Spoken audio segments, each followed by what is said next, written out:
Capítulo FUR. La psique en relación con los elementos sexuales, el yo femenino y el masculino.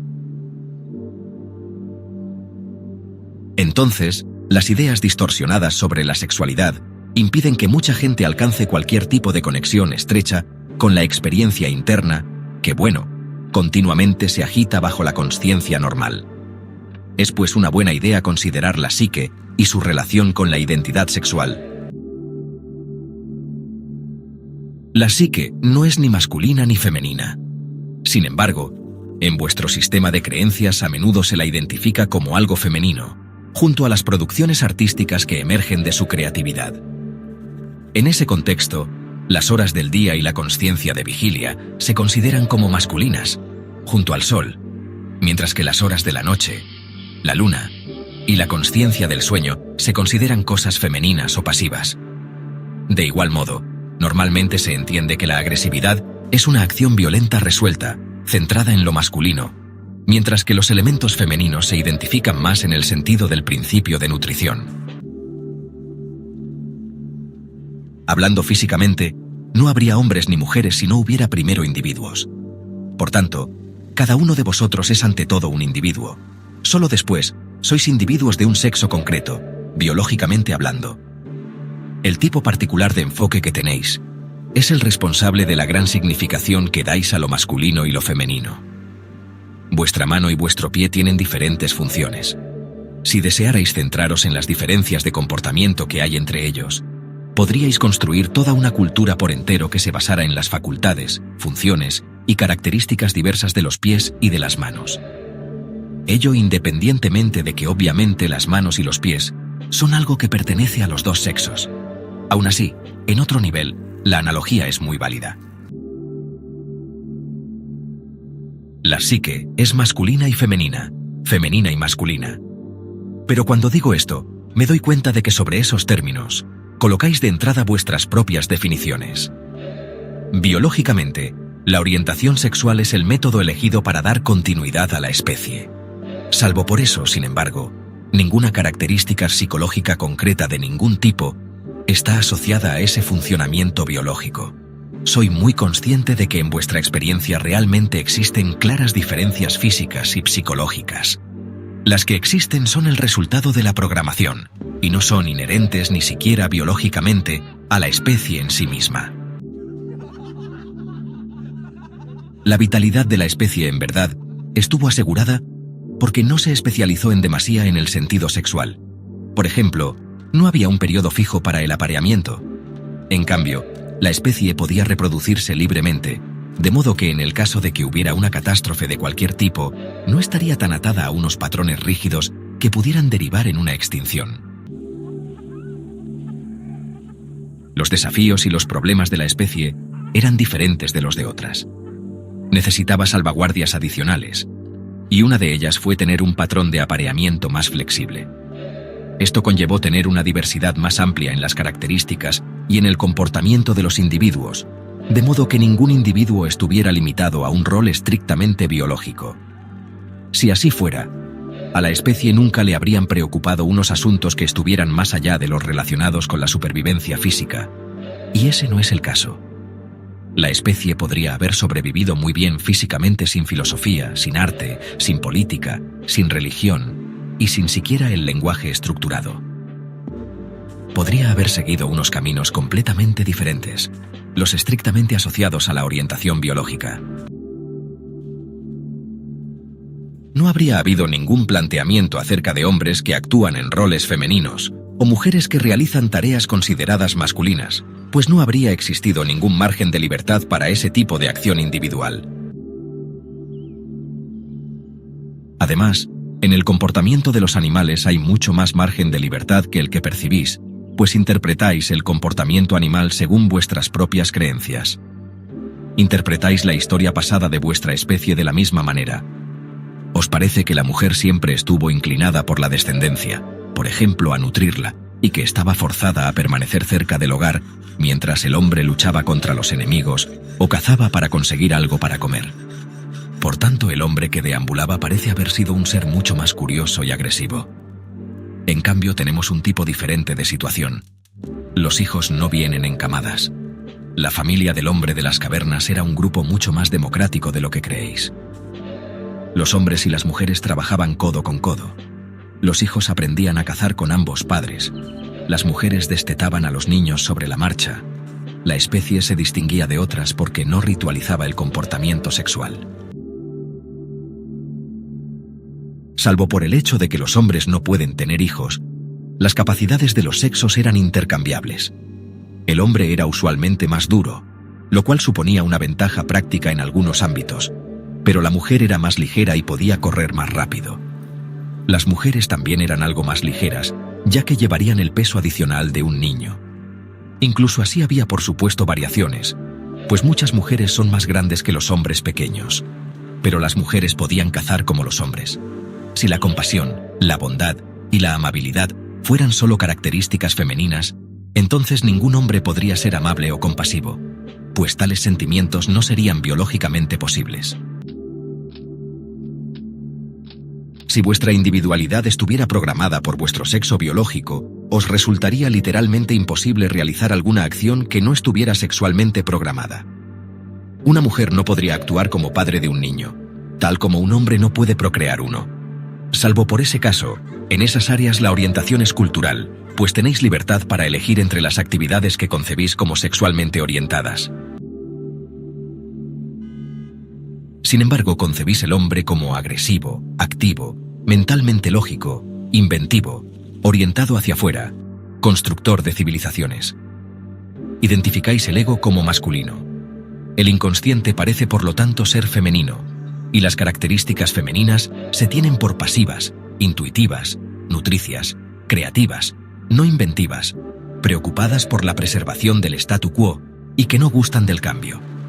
Al mismo tiempo consideráis que los elementos intuitivos son algo más que atemorizadores, como si pudieran explotar para interrumpir los patrones conocidos de maneras desconocidas.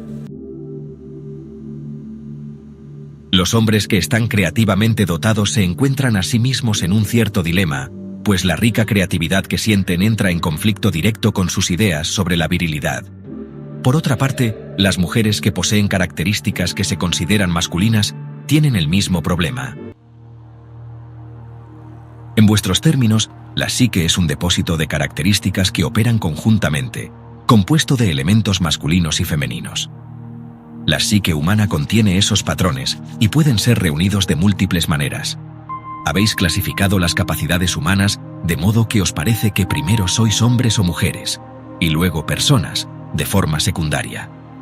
Sin embargo, vuestra personalidad existe primero.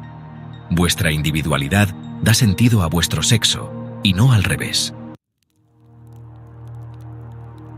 Entonces, en oposición directa a las teorías actuales sobre el pasado, antes había mucha menos especialización sexual, pongamos, en el tiempo del hombre de las cavernas, que ahora. La familia era una unidad muy cooperativa. La base de las primeras sociedades era la cooperación, no la competición. Las familias se agrupaban. Había hijos de varias edades en tales hordas todo el tiempo. Cuando las mujeres estaban cerca de parir, hacían aquellas tareas que pueden ser realizadas en las moradas de las cuevas o cerca de ellas, y también vigilaban a otros niños pequeños, pero mientras las mujeres no estaban preñadas, estaban fuera con los hombres, cazando o recolectando comida. Si una madre moría, el padre asumía sus responsabilidades, y las cualidades de amor y afecto estaban igual de vivas en él que en la mujer. Después de que una mujer diera a luz, daba de mamar y criaba al niño, llevándolo consigo en las excursiones de recolección de comida, o a veces dejando que otras mujeres del grupo lo cuidaran. A menudo, tras el parto, las mujeres se unían de inmediato a las expediciones de caza, y los padres se quedaban en el hogar fabricando ropa a partir de pieles de animales. Esto permitía que el hombre descansara tras una actividad prolongada de caza, y conllevaba que ningún adulto de una familia se cansara demasiado. El trabajo era pues intercambiable. Los hijos comenzaban con las actividades de recolección y caza, tan pronto como eran capaces tanto las niñas como los niños, guiados por los niños mayores, y yendo cada vez más lejos según crecía su fortaleza. Las cualidades de inventiva, curiosidad, ingenio, no podían ser delegadas a un solo sexo. La especie no podría haber sobrevivido a una división así. Estáis tan acostumbrados a pensar en términos mecánicos ¿Que os parece que la gente no instruida no entendía la conexión entre el acto sexual y el parto? Estáis tan acostumbrados a tener un solo tipo de explicación para el parto, tan familiarizados con un solo marco concreto, que las explicaciones alternativas parecen ser el colmo del sinsentido. Así que está de moda creer que el hombre de los comienzos no entendía la conexión entre el acto sexual y el nacimiento. Sin embargo, hasta los animales entienden sin palabras o sin lenguaje la importancia de su comportamiento sexual. El hombre de los comienzos difícilmente podría ser más ignorante. El hombre sabía lo que estaba haciendo incluso sin libros de texto que dieran las pautas para todo el procedimiento. La hembra entendía las conexiones entre el acto sexual y el nacimiento del niño. Es el colmo de la estupidez suponer que, debido a la cantidad de tiempo que llevaba la gestación, la mujer no podría comprender que el origen del niño estaba en el acto sexual. El conocimiento corporal no necesitaba de un lenguaje complejo. Además, vuestra interpretación literal del parto está, según ciertos estándares, muy limitada. En vuestros términos es técnicamente correcta, pero nada más. Pero un niño que nace de dos padres es también la descendencia de la tierra, y sus tejidos son tan ciertamente parte de la tierra como cualquier árbol, flor o ráfaga de rocío del océano. Es un niño humano, es cierto, pero es una descendencia en la cual está implicada toda la historia de la tierra, una nueva creación, que no solo surge de ambos padres, sino también de toda la gestalt de la naturaleza, a partir de la cual también los propios padres una vez emergieron. Es un asunto privado aunque público, en el que los elementos físicos de la tierra son individualizados, en el que la psique y la tierra cooperan en un nacimiento que es humano, aunque también es, en otros términos, divino. Ahora bien, históricamente hablando, el hombre de los comienzos entendía a su propio modo esas conexiones mucho mejor que vosotros y usaba el lenguaje, mientras lo desarrollaba, para expresar ante todo este milagro del nacimiento, pues comprobaba que constantemente se reponía a los de su tipo y que todas las demás especies también eran repuestas así. Siempre había más tierra. No importaba cómo de rápido corriera o lo lejos que llegara, el hombre de los comienzos no podía quedarse sin tierra, sin árboles, sin bosques ni sin fuentes de alimento. Si se encontraba con un desierto, todavía reconocía que en algún lado tenía que haber tierras fértiles disponibles y que solo era cuestión de buscarlas. Y el propio mundo parecía no tener fin. Era literalmente un mundo ilimitado, de una manera que os resulta muy difícil de entender, pues para vosotros el mundo se ha contraído. Este mundo ilimitado se reponía constantemente a sí mismo. Los hijos llegaban de los vientres de las mujeres. El hombre estaba familiarizado con la muerte, y muchos hijos nacían muertos o eran abortados de forma natural. Sin embargo, esto también entraba dentro del orden natural de las cosas, y se veía con mucha más naturalidad entonces que ahora. No todas las semillas de las flores caen en terreno fértil y llegan a dar otras flores. Las semillas que no crecen vuelven al suelo y constituyen la base para más vida. Hablando biológicamente, los fetos crecen y se desarrollan. Voy a meterme en esto con cuidado, pues me meto en terreno resbaladizo. Y cuando la consciencia innata se mezcla con la forma apropiada, las condiciones son las correctas para el nacimiento de un niño saludable. Cuando las condiciones no son las apropiadas, el niño no se desarrolla adecuadamente. La naturaleza lo aborta. Los elementos físicos regresan a la tierra para convertirse en la base para otra vida. Solo sobrevivían aquellos niños perfectamente sintonizados con su entorno, en el tiempo y en el espacio. Esto no significa que la consciencia de un niño fuera aniquilada si, por ejemplo, era abortado de forma natural. Simplemente no se desarrollaba. Aunque no hubiera un periodo de apareamiento, aún así, había una relación estrecha biológica entre la especie y la tierra, de modo que las mujeres concebían de forma natural cuando la situación era ventajosa, con respecto al clima, a las fuentes de alimento y a otros elementos. Recordemos que la consciencia crea la forma, y no al revés. Así que de cierto modo la consciencia entrante, en la tierra, debe encontrarse con unos parámetros y en un entorno donde de alguna manera sienta que es apropiado fabricarse a sí misma como forma. Biológicamente, por ejemplo, la especie reconocía por anticipado cuándo aparecerían las sequías, y eso alteraba automáticamente su tasa de concepción para compensar. Dejada a su propia suerte, Cualquier especie animal hace lo mismo. En un sentido más amplio, el hombre de los comienzos se sentía impactado por el hecho de que todas las cosas parecían reproducirse a sí mismas, y fue este el hecho que captó primero su atención. Más tarde empleó lo que concebís como mitos para explicar esta abundancia. Pero esos mitos contenían un tipo de conocimiento que se escapa de vuestras interpretaciones literales, concretas, de los eventos sexuales. Tal conocimiento reside, sin embargo, en la psique. Si tenéis cualquier experiencia directa con vuestra propia psique, entonces, muy probablemente, os toparéis por vosotros mismos con ciertos tipos de sucesos que no encajan fácilmente con vuestras propias ideas acerca de vuestra naturaleza sexual. La siguiente observación es una parte y no forma necesariamente parte del libro, aunque podría ser si lo prefieres. Vuestras creencias sobre la sexualidad, y por tanto vuestra experiencia con ella, os llevan a considerarla bajo una luz muy limitada. El conocimiento propio que tiene la psique es, por supuesto, mucho más amplio.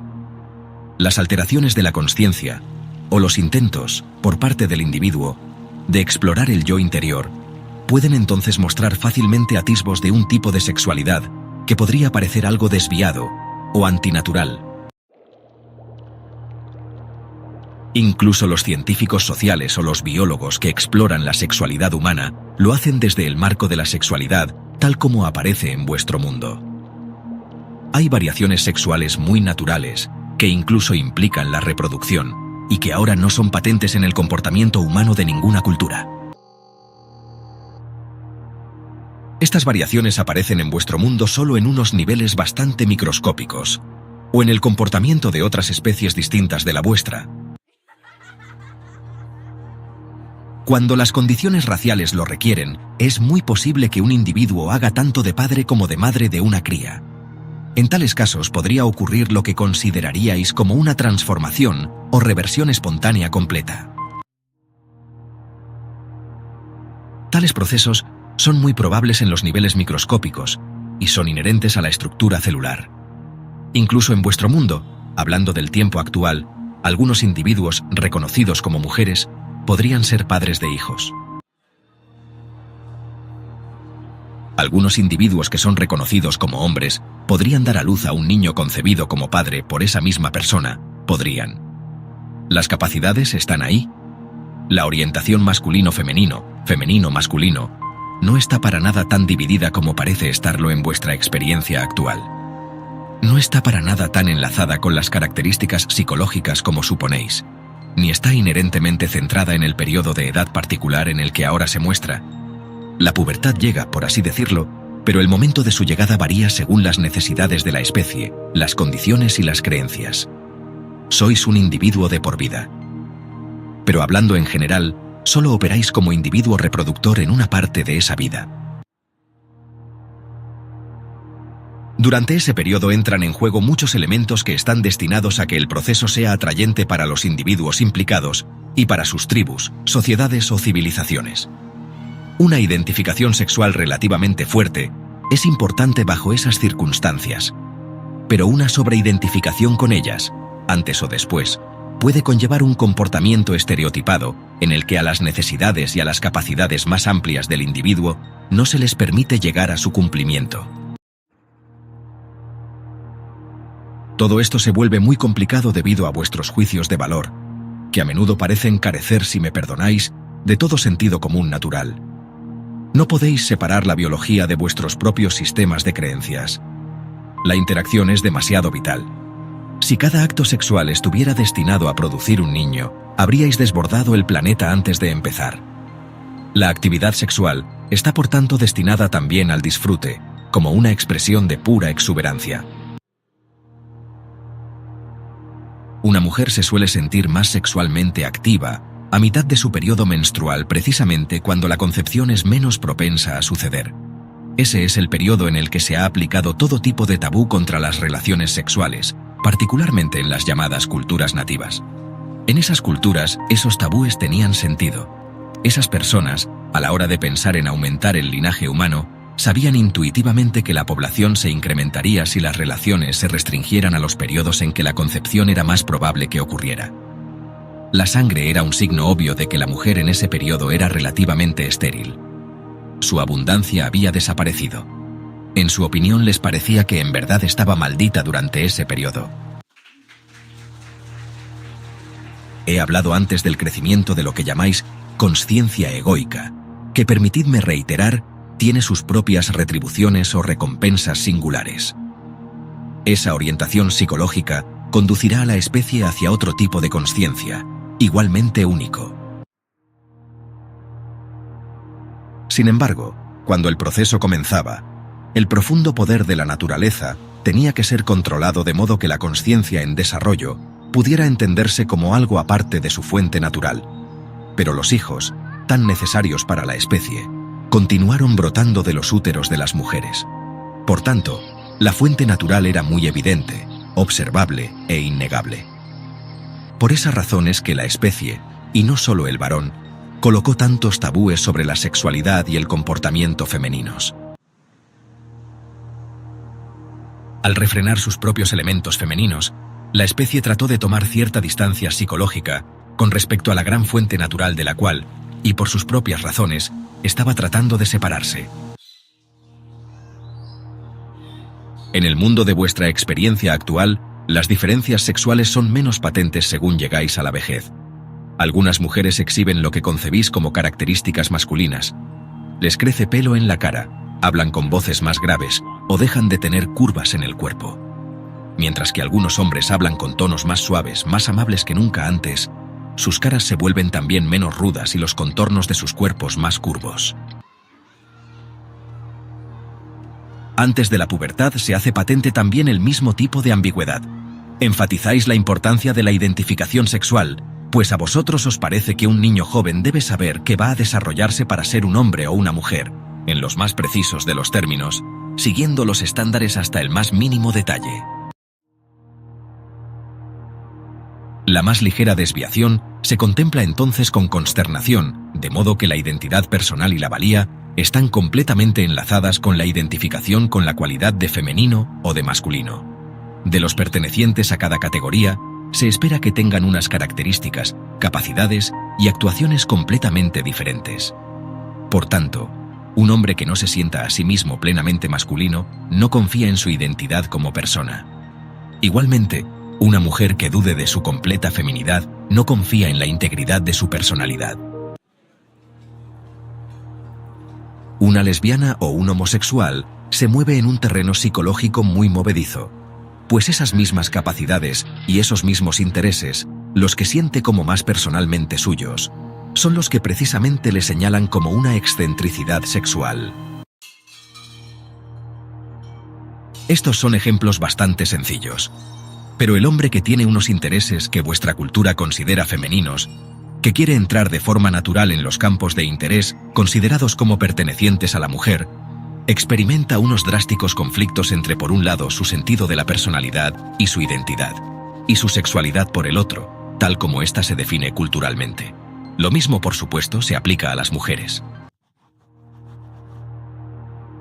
Debido a vuestra concentración o enfoque exagerado, os volvéis por tanto relativamente ciegos a otros aspectos de la sexualidad. Primero de todo, la sexualidad no necesariamente conduce per se al encuentro sexual. Puede llevar a actos que no producen hijos. Lo que concebís como actividades homosexuales son una expresión sexual muy natural, biológica y psicológicamente. En entornos más ideales tal actividad florecería hasta cierto punto, particularmente antes y después de los principales años del periodo reproductor. Para aquellos lectores con poca imaginación, esto no significa que tal actividad predomine en esos momentos. Lo que sí significa es que no toda actividad sexual está destinada a acabar en un parto, lo cual es una imposibilidad biológica y supondría una catástrofe planetaria. Así que la especie se ve bendecida, con vuestro permiso, con muchas vías para la expresión sexual. El fuerte enfoque que ahora predomina inhibe realmente la formación de ciertos tipos de amistades que no necesariamente derivarían para nada en una actividad de tipo sexual. La homosexualidad, tal como es actualmente experimentada, también representa una versión exagerada de las inclinaciones naturales, así como la versión que experimentáis de la heterosexualidad es algo exagerado. La así llamada batalla de los sexos, con sus ramificaciones, no es algo natural ni tampoco lo es, en ese contexto, la lucha entre miembros del mismo sexo. Ni siquiera en el reino animal, por ejemplo, los animales luchan por las hembras hasta morir, cuando están en su estado natural. Aclararé mi significado de la palabra natural más tarde. Sin embargo, cuando examináis el comportamiento animal, incluso en el entorno que es el aparentemente más natural, por ejemplo, no estáis observando los patrones básicos del comportamiento de tales criaturas, pues esas áreas relativamente aisladas existen dentro de vuestro mundo. Dicho de forma muy simple, no podéis tener 1, 2 o 20 regiones naturales designadas así oficialmente como tales y en las que observar la actividad animal, y esperar encontrar ahí otra cosa que no sea la adaptación actual de esas criaturas, una adaptación que se superpone a sus reacciones naturales, el equilibrio de los recursos, las pautas de los desplazamientos animales, las migraciones, las condiciones climáticas. Todo esto debe ser tenido en cuenta. Una observación así, en áreas aisladas, simplemente os muestra una imagen distorsionada del comportamiento natural, porque los animales también están aprisionados en ellas. Las civilizaciones los rodean. Otros animales están aparte de todo eso. Los animales de caza y los predadores están muy regulados. Todas las áreas del comportamiento animal se ven alteradas para poder ajustarse lo máximo posible a las circunstancias, y esto incluye la actividad sexual. Hasta cierto punto los animales han sido acondicionados al mundo cambiante. Ahora el hombre forma obviamente parte de la naturaleza, así que podríais decir, pero esos cambios provocados por él son naturales. Cuando estudia ese comportamiento animal, sin embargo, y cuando a veces emplea los patrones sexuales de los animales para establecer ciertos puntos sobre la sexualidad humana, entonces el hombre no tiene esto en cuenta, sino que habla como si el comportamiento animal actual observado fuera la señal de una naturaleza primordial o básica, inherente a su biología. No es natural, pues, para los hombres luchar por las mujeres. Es un comportamiento puramente cultural, aprendido. En los términos de la historia tal como la entendéis, la especie no podría aguantar ese mal uso de la energía, ni podría haber aguantado un antagonismo constante así. Cada especie se ve implicada en una aventura cooperativa sobre la cual descansa, al final, toda la existencia terrenal. Vosotros proyectáis vuestras creencias actuales hacia atrás, en la historia, y malinterpretáis muchas de las condiciones que observáis en el mundo natural.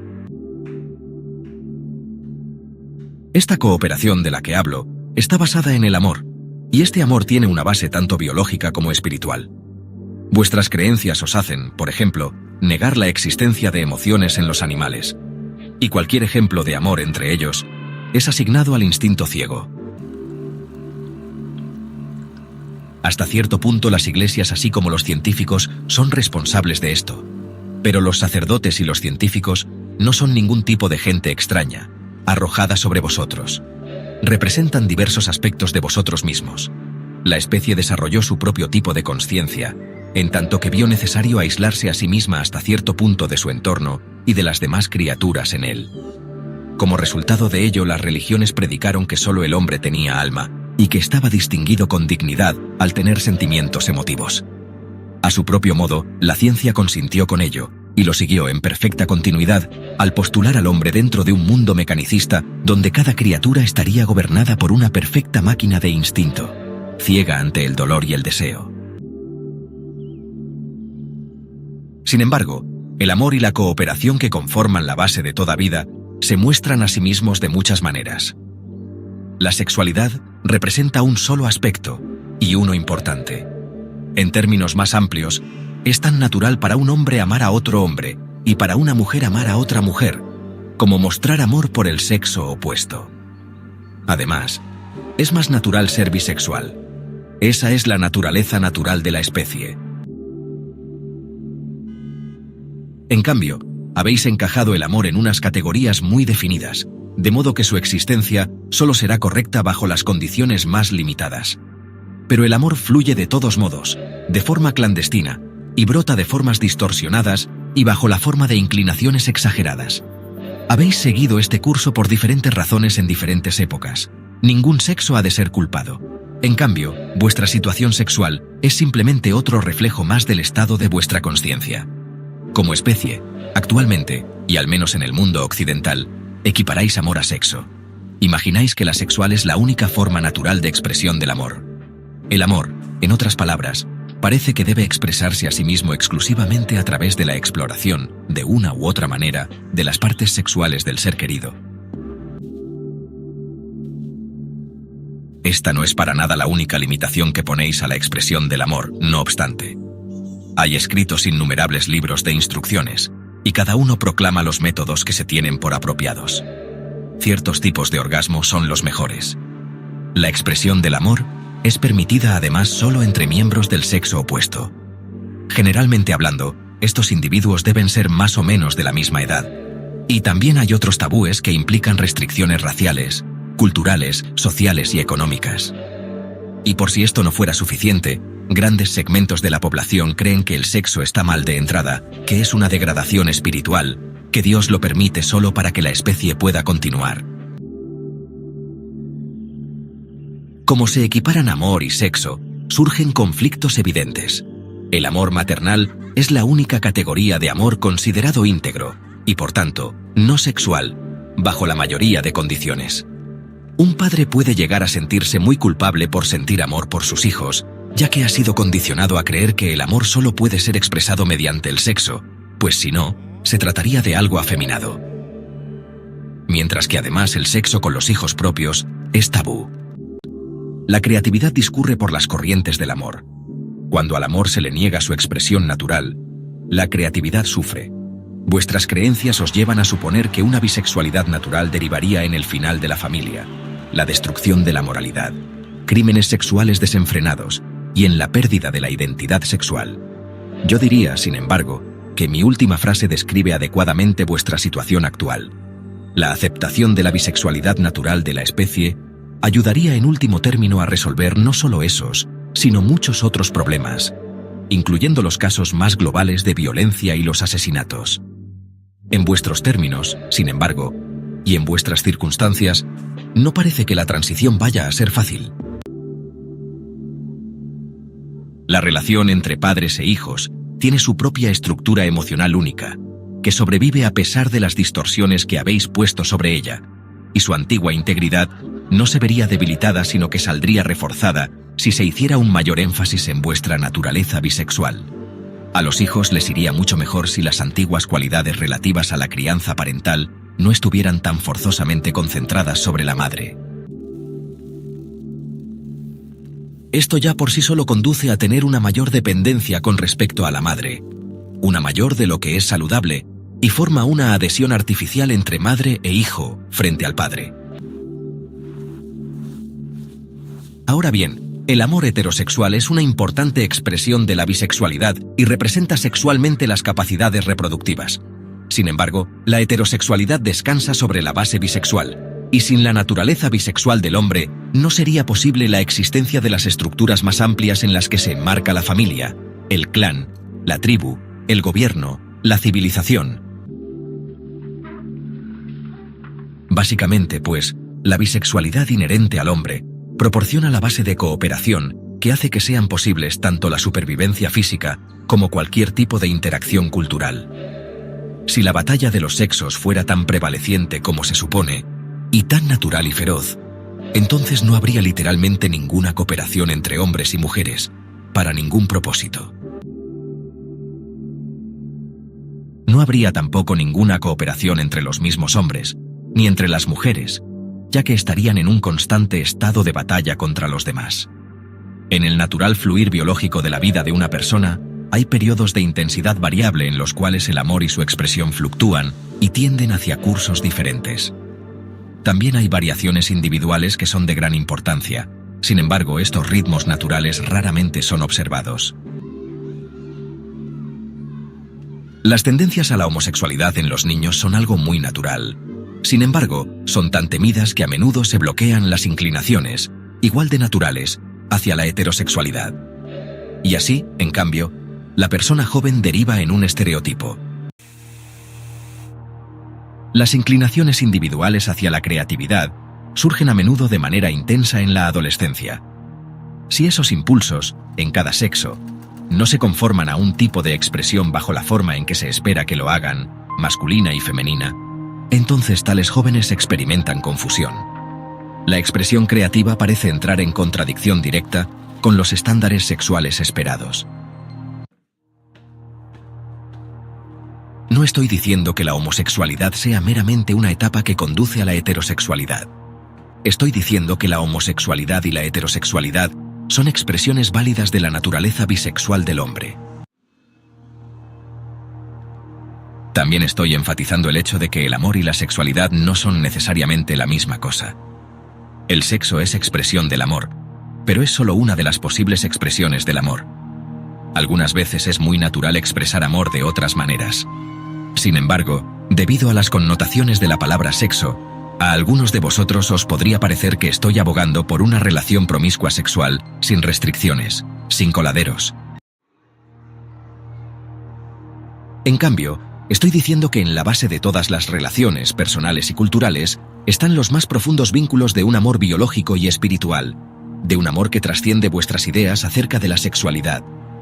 El amor heterosexual, al menos como es entendido, os da una familia de padres e hijos, una unidad importante sobre la cual se forman otros grupos. Sin embargo, si solamente operaran las ideas estereotipadas sobre las relaciones hombre-mujer, no habría ningún vínculo ni estímulo lo suficientemente grande como para unir una familia con otra. El antagonismo entre los hombres sería demasiado grande, y la competición entre las mujeres sería demasiado intensa. Las guerras habrían exterminado a las tribus antes de que se hubiera formado cualquier tipo de tradición. En el mundo social, tanto como en el microscópico, la cooperación es, insisto, primordial. Solo una bisexualidad de base pudo dar a la especie el margen de libertad necesario y pudo impedir el comportamiento estereotipado de una clase tal que pudiera obstaculizar la creatividad y el intercambio social. Esa naturaleza básica sexual os permite llevar a su cumplimiento las capacidades individuales, de modo que la especie no acabe en la extinción. El reconocimiento de la naturaleza bisexual del hombre es, por tanto, un deber en su futuro. Hay, insisto, diferencias obvias entre los sexos.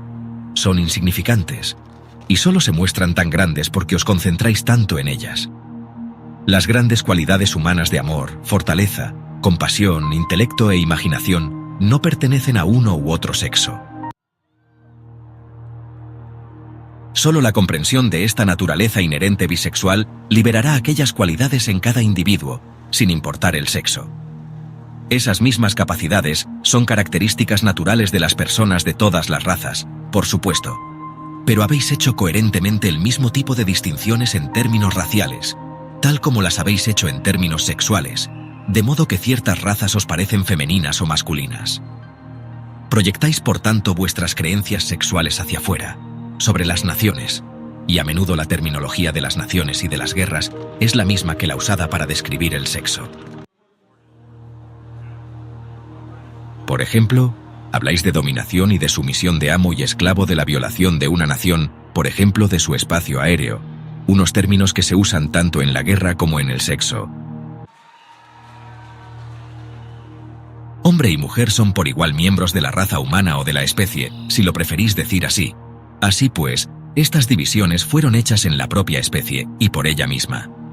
Son el resultado de unas distinciones que surgieron, insisto, según la especie experimentaba con su línea de consciencia y daba surgimiento a una apariencia de separación entre ella misma y el resto del mundo natural.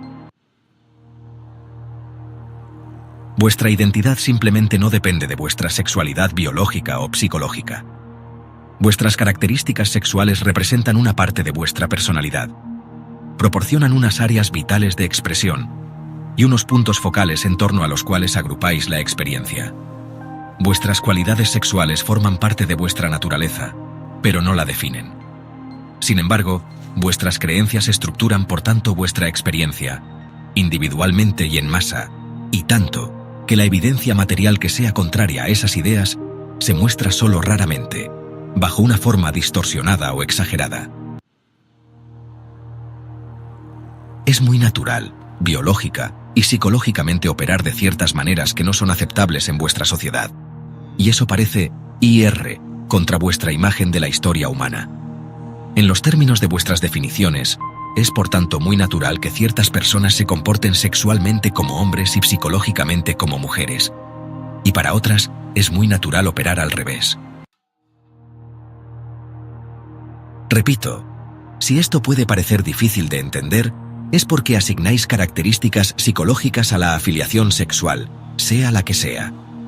Siempre habrá gente que busque de forma natural la experiencia de la paternidad y la maternidad. En cualquier época dada, no todos ellos van a ser necesariamente heterosexuales.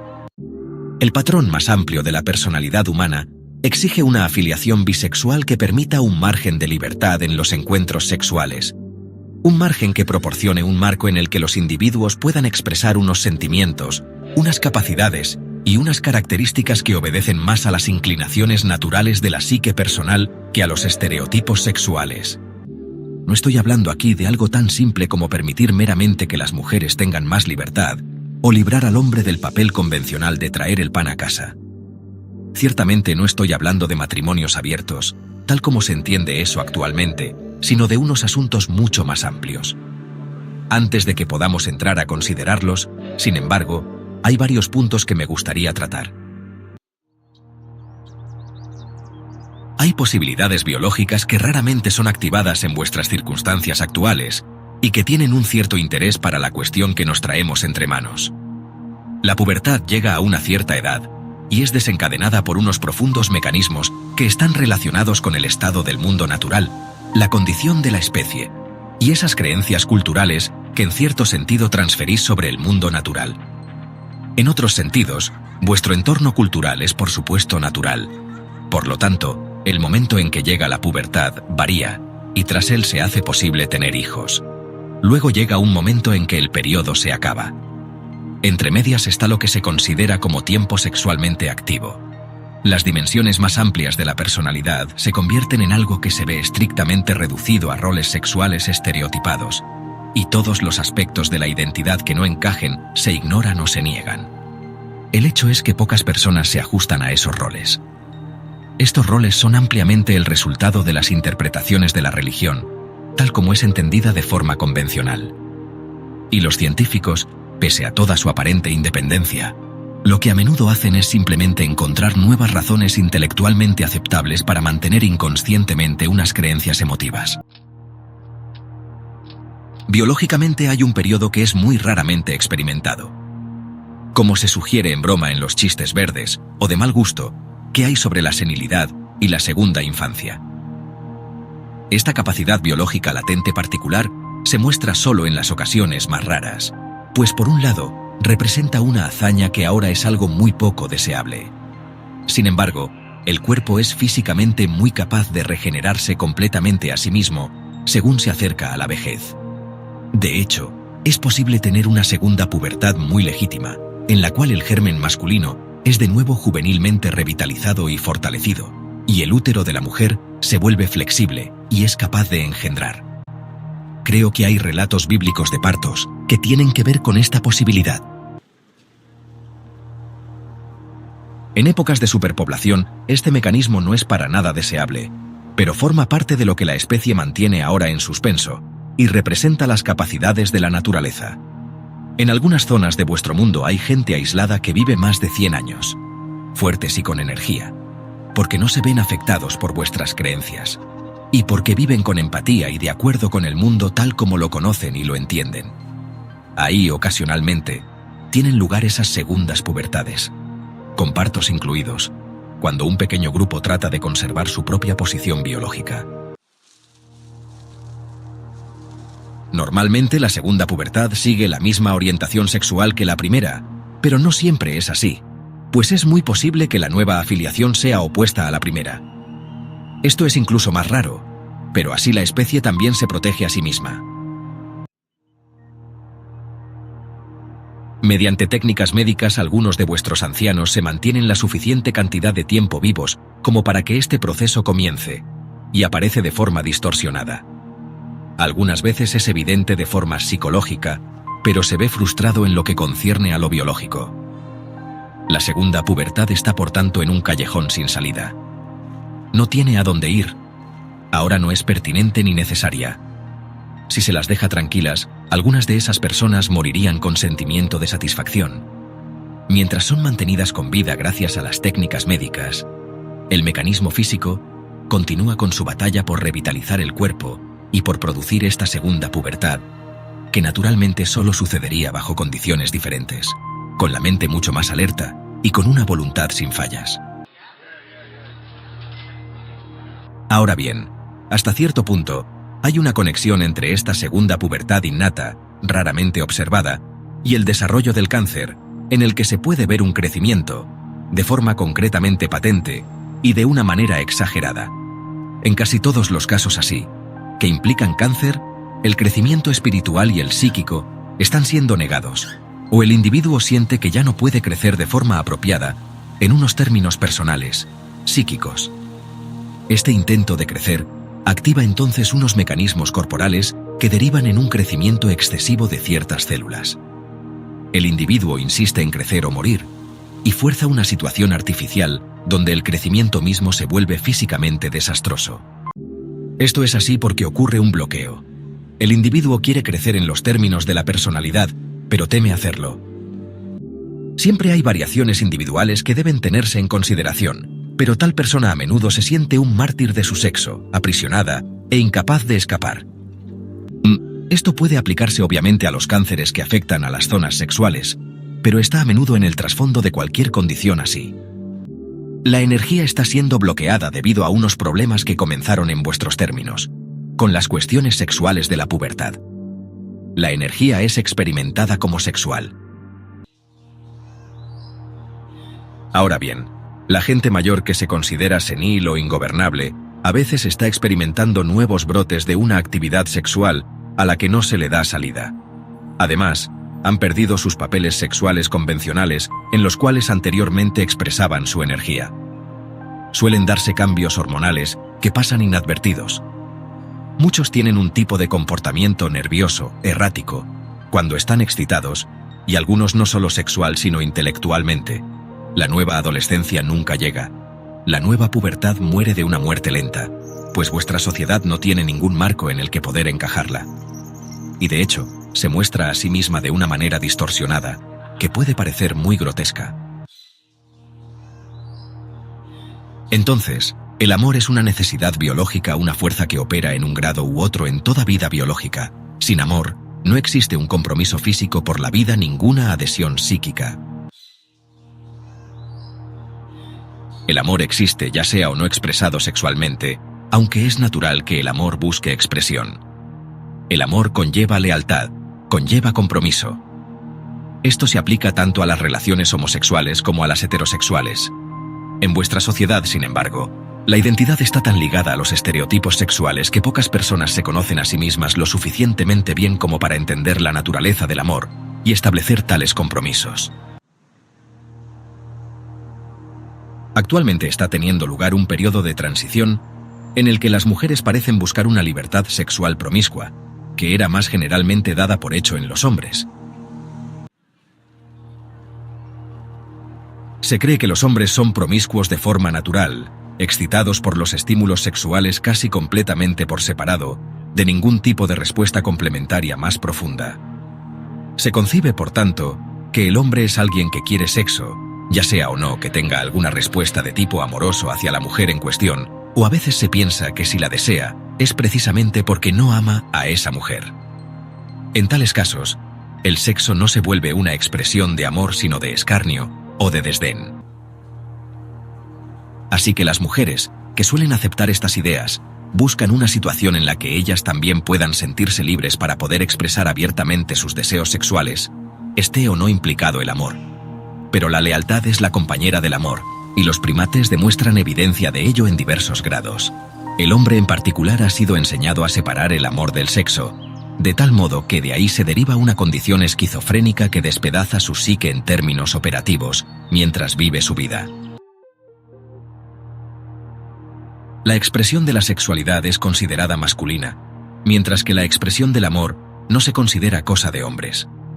En un grado u otro, entonces, el hombre se siente forzado a separar la expresión de su amor de la de su sexualidad. Sería desastroso que las mujeres siguieran el mismo curso. Esta gran división os ha conducido a las grandes guerras.